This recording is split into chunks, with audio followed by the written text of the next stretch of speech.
En este vídeo voy a explicaros algunos de los problemas de movimiento circular uniformemente variado.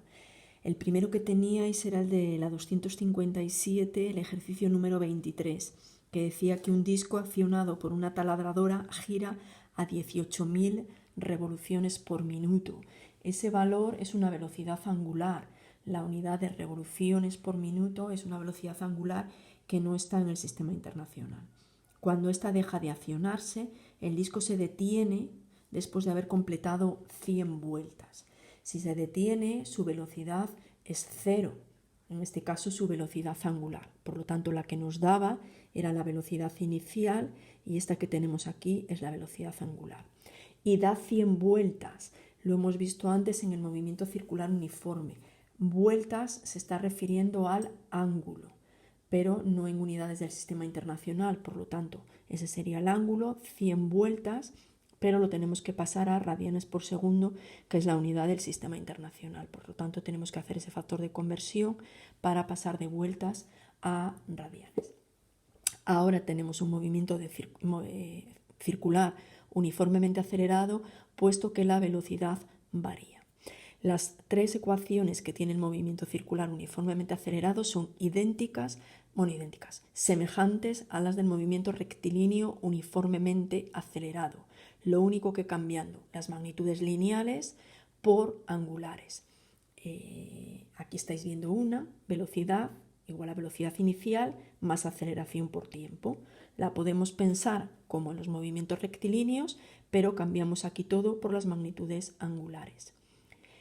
Esta es la última que hemos visto, ¿vale? Velocidad final al cuadrado, velocidad inicial al cuadrado, más 2 por aceleración por espacio recorrido, solo que en este caso son todo magnitudes angulares. Velocidades, aceleración y el ángulo descrito. En el apartado A nos pide la aceleración angular. Como tenemos las dos velocidades y el ángulo, pues sustituyendo aquí sacamos la aceleración angular, nos da negativa porque está frenando y la unidad de la aceleración. Y nos pide el tiempo que tarda en pararse. Por lo tanto, sustituyendo en esa otra, ahí tenemos calculado el tiempo. El siguiente que teníais era de la 265, el ejercicio 52, que es también muy parecido. Dice: una máquina de equilibrado de ruedas de coches hace que éstas giren a 900 revoluciones por minuto. Nos pasa lo mismo. Revoluciones por minuto, tenemos que reconocer que eso es una velocidad angular. Por lo tanto, tenemos que pasarla a su unidad en el sistema internacional, que serían radianes por segundo, ¿vale? Aquí ya está pasado directo. En el ejercicio de antes veis los dos factores para pasar de radianes, de revoluciones a radianes y de minutos a segundos. Un freno lo para en 30 segundos. Si lo para, la velocidad final es 0. Y lo que nos pide es la aceleración angular y la velocidad angular a los 20 segundos.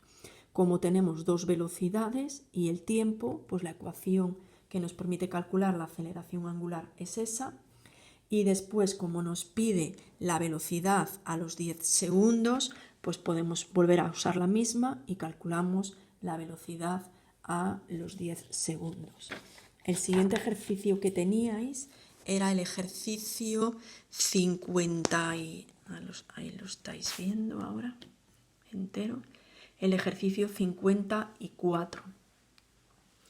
Dice: un disco de vinilo gira a 33 revoluciones por minuto. Mira, ahí tenéis los dos factores, otra vez lo mismo, la velocidad angular inicial en el sistema internacional. 5 segundos en pararse, ¿vale? Los 4 ejercicios del libro eran idénticos. Se para, iba a una velocidad, eran siempre movimientos de frenado. Nos pide la aceleración angular, ¿vale? Lo mismo que antes. Y esta es la última ecuación, la segunda, ¿vale? Que sería, si pensáis en magnitudes lineales, espacio igual a velocidad por tiempo más un medio de a por t al cuadrado. Lo cambiamos por magnitudes angulares, espacio sería ángulo, velocidad angular y aceleración angular. Como lo que nos pide son las vueltas, acordaros, siempre que pida vueltas, lo que hay que calcular es ángulo descrito en 5 segundos. Calculamos el ángulo en radianes y con un factor de conversión lo pasamos a vueltas. Y el último del libro era un volante de 2 decímetros de diámetro. Como nos da el diámetro, el radio sería la mitad. Como nos da decímetros, hay que pasarlo a metros. Gira a 3000 revoluciones por minuto. Revolución por minuto es una unidad de velocidad, la que tiene al principio velocidad inicial. Con esos dos factores lo pasamos a radianes por segundo. Un freno lo para, velocidad final 0, en 20 segundos. El apartado A nos pide calcular la aceleración. Pues ahí lo tenéis. Negativa porque está frenando. Velocidad final, inicial y tiempo. El apartado B nos pide el número de vueltas que da hasta pararse. Número de vueltas, tenemos que pensar en la fórmula ángulo. Ángulo descrito, aquí está calculado con la velocidad inicial, el tiempo, la aceleración y el tiempo al cuadrado.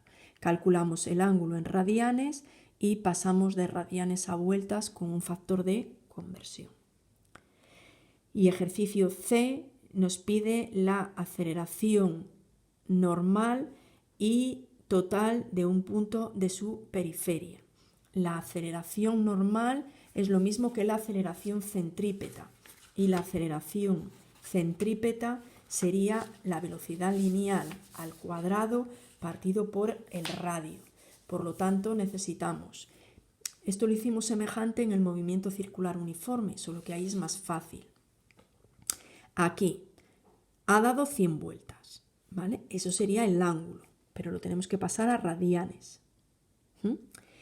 Si tenemos el ángulo, tenemos el espacio recorrido, tenemos la velocidad inicial y la aceleración y con eso podemos calcular la velocidad angular que lleva cuando ha dado 100 vueltas. Y ahora con esa velocidad angular podemos calcular la velocidad lineal, que la tenemos ya aquí. ¿Vale? ¿La veis? La velocidad lineal sería la angular que acabamos de calcular por el radio, que está ahí redondeado. Y la aceleración normal sería v al cuadrado partido r. Sustituimos el valor de la velocidad que acabamos de calcular y con eso tenemos la aceleración normal o centrípeta. Ahora nos faltaría la aceleración tangencial, que la vemos ahí. La vemos ahí malamente. Que sería la angular por el radio. La angular la tenemos calculada del apartado anterior, el radio 0,1 y ahí sacamos la aceleración tangencial. La normal y la tangencial. Esa fórmula no la habíais visto hasta ahora, la habíamos visto con velocidades. Aquí la tenéis con aceleración. La aceleración tangencial es igual a la angular por el radio. Y la aceleración total es la suma de las dos. Ahí las ves con sus vectores unitarios y el módulo de la aceleración sería la raíz cuadrada de las dos aceleraciones. ¿Vale? Este ejercicio era más completo porque pedía todo.